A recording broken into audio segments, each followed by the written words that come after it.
Si vous souhaitez imprimer un tableau ou plusieurs tableaux qui se trouvent dans vos feuilles de calcul Excel 2013, sachez que vous avez un certain nombre d'outils qui vous permettront de bien les mettre en page.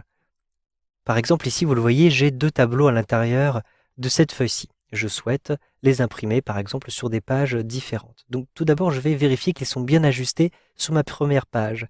Je me rends dans l'onglet Affichage du ruban. Donc, je clique à cet endroit-ci sur Affichage. Vous avez tout en haut à gauche ici les différents modes d'affichage de votre feuille de calcul. Je vais choisir avec saut de page. Ainsi, les sauts de page apparaissent de couleur bleue. Donc, vous le voyez ici, les différents tableaux ne tiennent pas sur la page 1. Je vais déplacer ici ce bord de page. Donc je clique, vous le voyez sur cette ligne bleue, je maintiens le bouton de la souris appuyé et je déplace simplement la ligne sur le côté pour faire tenir mes tableaux à l'intérieur de ma page. Maintenant, si je lance l'aperçu, donc je vais cliquer tout en haut à gauche sur Fichier et ensuite je choisis Imprimer. Vous voyez que j'ai effectivement mes deux tableaux qui ont bien été calés sur une feuille. Je reviens en arrière en cliquant à cet endroit-ci. Maintenant, je vais ajouter un saut de page. Donc par exemple, je vais ajouter un saut de page à cet endroit-ci. Je sélectionne cette cellule et je vais choisir maintenant la mise en page, donc à cet endroit-ci. Puis j'ai un outil qui me permet d'ajouter des sauts de page. Il s'agit de celui-ci. Je clique, je choisis insérer un saut de page et j'ai un saut de page qui a été inséré juste au-dessus de ma sélection comme vous pouvez le voir.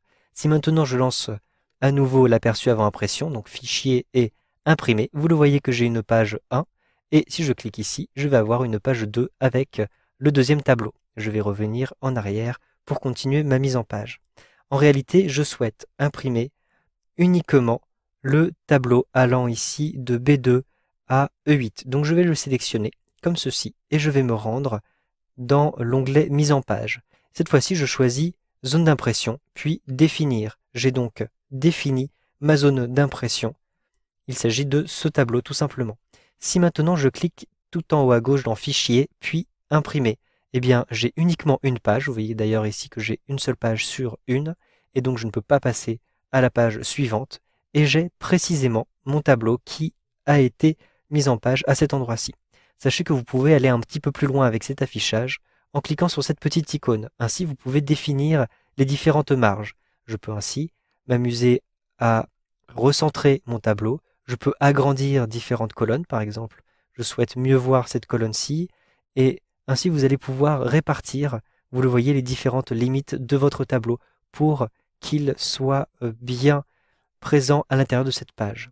Une fois que vous avez fait vos choix, vous pouvez imprimer votre tableau en cliquant ici en haut à gauche sur le bouton Imprimer. Si vous ne souhaitez pas l'imprimer tout de suite, votre mise en page de toutes les façons est sauvegardée. Cliquez simplement ici pour revenir à votre tableau. Vous pouvez basculer d'affichage en retrouvant ici l'onglet Affichage, puis l'affichage normal. Et vous avez, vous le voyez maintenant, des lignes pointillées qui apparaissent ici pour vous indiquer quels sont les bords de page que vous avez pu définir dans votre document.